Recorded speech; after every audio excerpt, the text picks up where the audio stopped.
हमने in the previous part 1 and part 2 videos में complete study कर लिया है and let's revise it. So molecular orbital theory क्या कहती है दैट इट स्टेट्स दैट जब कोई एटम कंबाइन करते हैं वो फॉर्म करते हैं मॉलिक्यूलर ऑर्बिटल। लेट्स सपोज अगर दो एटमिक ऑर्बिटल कंबाइन कर रहे हैं तो उन दोनों की कंपेरेबल एनर्जीज होती है, अप्रॉक्सीमेट इनकी सेम एनर्जी होती है। अगर दो एटॉमिक ऑर्बिटल कंबाइन कर रहे हैं तो ये हमारे पास फॉर्म करेंगे दो मॉलिक्यूलर ऑर्बिटल, और जो मॉलिक्यूलर ऑर्बिटल फॉर्म होंगे ये एग्जैक्टली हाफ इनमें से होते हैं हमारे पास बॉन्डिंग मॉलिक्यूलर ऑर्बिटल और एग्जैक्टली हाफ होते हैं हमारे पास एंटी बॉन्डिंग मॉलिक्यूलर ऑर्बिटल। जो हमारे बॉन्डिंग मॉलिक्यूलर ऑर्बिटल होते हैं इनकी एनर्जी कम होती है, एंड अगर इनकी एनर्जी कम है तो ये स्टेबल ज़्यादा हो गए, तो ये स्टेबल ज़्यादा होते हैं। एंड एंटी बॉन्डिंग की एनर्जी ज़्यादा होती है, तो अगर एनर्जी ज़्यादा है तो ये इनकी स्टेबिलिटी कम होगी। फाइन। और जब भी हम फिलिंग करते हैं अपने डायग्राम में इलेक्ट्रॉन्स की तो हमेशा हम फिल करते हैं from the lower energy to the higher energy. तो अपवर्ड में इंक्रीजिंग एनर्जी का ऑर्डर शो किया जाता है, एनर्जी इंक्रीज कर रही है अपवर्ड में। तो जो हमारा लोवेस्ट ऑर्बिटल होगा इसकी एनर्जी मिनिमम होगी, और ये है हमारा bonding molecular orbital. Star, here star show करता है एंटी बॉन्डिंग मॉलिक्यूलर ऑर्बिटल। तो इलेक्ट्रॉन पहले फिल किए जाएंगे बॉन्डिंग मॉलिक्यूलर ऑर्बिटल में, देन इलेक्ट्रॉन जाएंगे into the atomic anti bonding molecular orbital में। यहाँ डायग्राम में शो किया गया है that when two atomic orbitals of comparable energies combine together they form the molecular orbital। और जो molecular orbital हो गए उसमें से exactly half हो गए bonding और half हो गए anti bonding molecular orbital। Fine. और जब भी आपने इलेक्ट्रॉन्स की फिलिंग करनी है हमेशा ध्यान रखना है कि जो हमारी इलेक्ट्रॉन की फिल की जाएगी वो from bottom to top electron fill किए जाते हैं। अगर आप यहाँ पर देखो इलेक्ट्रॉन लेस देन और इक्वल टू 14 की फिलिंग कैसे की जाती है। सबसे पहले हम फिल करते हैं electron in sigma 1s, then sigma star 1s, then sigma 2s, then sigma star 2s, then pi 2px pi 2py, sigma 2pz, pi star 2px pi star 2py, sigma star 2pz। Electron less than और equal to 14 में difference just इतना सा रहता है हमारे पास। जो अगर electron हमारे पास लेस देन और इक्वल टू 14 है तो सिग्मा 2pz की एनर्जी लाई करती है यहाँ पर। और अगर हम सेम बात करें for the electron more than 14 के लिए तो सिग्मा 2pz लाई करती है हमारे पास यहाँ पर। सिर्फ इतना डिफरेंस आता है। You can directly see from here also that this is the rule for electron less than or equal to 14 and this is the rule for electron more than 14। यहाँ पर सब ऑर्डर सेम है, बस sigma 2pz पाई 2px pi 2py के बाद में आया है, और इलेक्ट्रॉन मोर देन 14 में सिग्मा 2pz पाई 2px पाई 2py से पहले लिखा गया है, बस ये डिफरेंस रहता है।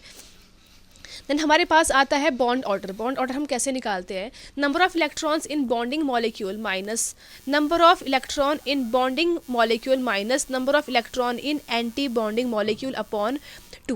This is the formula to find the bond order, and we must know that bond order is directly proportional to the bond strength and inversely proportional to the bond length। यहाँ से questions पूछ लिए जाते हैं, ये आपको ध्यान रखना है।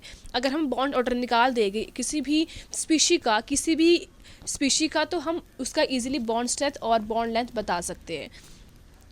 देन है पैरामैग्नेटिक स्पीशीज़ क्या होती है? पैरा मतलब अनपेड इलेक्ट्रॉन, वो स्पीशीज जिनके पास अनपेड इलेक्ट्रॉन है, और डायामैग्नेटिक स्पीशीज़ वो स्पीशीज़ होती है जिनके पास इलेक्ट्रॉन पेयर्ड है। पेयर्ड मतलब वो स्पीशीज़ जो है हमारी सभी इलेक्ट्रॉन पेयर्ड हो गए इस तरीके से, बट पैरामैग्नेटिक स्पीशीज़ में इलेक्ट्रॉन हमारे पास अनपेयर्ड रह जाएंगे। Let's learn it with an example. अगर हम बात करते हैं कार्बन की, कार्बन के पास कितने इलेक्ट्रॉन है? 1 कार्बन है 6 इलेक्ट्रॉन, तो 2 विल कंटेन 12 इलेक्ट्रॉन्स। अब 12 इलेक्ट्रॉन्स जो है वो लेस देन 14 है, ये 12 जो है लेस देन 14 है, तो हम रूल अप्लाई करेंगे ये वाला। तो 12 की फिलिंग करते हैं 1 2 3 4 5 6 7 8 9 10 11 12। तो हम इसमें क्या देख रहे हैं? हमने 12 इलेक्ट्रॉन्स फिल कर दिए। जब हमने इलेक्ट्रॉन फिलिंग कर ली, अब हमने देखा कि जो हमारे लास्ट इलेक्ट्रॉन है वो पेयर्ड है। जब हमारे इलेक्ट्रॉन्स पेयर्ड होते हैं तो ऐसी स्पीशीज़ को हम बोलते हैं diamagnetic species. Diamagnetic species. Fine. Now check the bond order. Formula is number of bonding minus number of anti bonding upon 2। कितने बॉन्डिंग हमारे पास इसमें इलेक्ट्रॉन्स है? 2 3 4 5 6 7 8। 8 बॉन्डिंग माइनस एंटी बॉन्डिंग है 2 3 4 4 एंटी बॉन्डिंग है upon 2। 8 minus 4 4 upon 2 is 2। 2. We get our bond order of the C2 molecule as 2. Fine. Let's find for the oxygen molecule.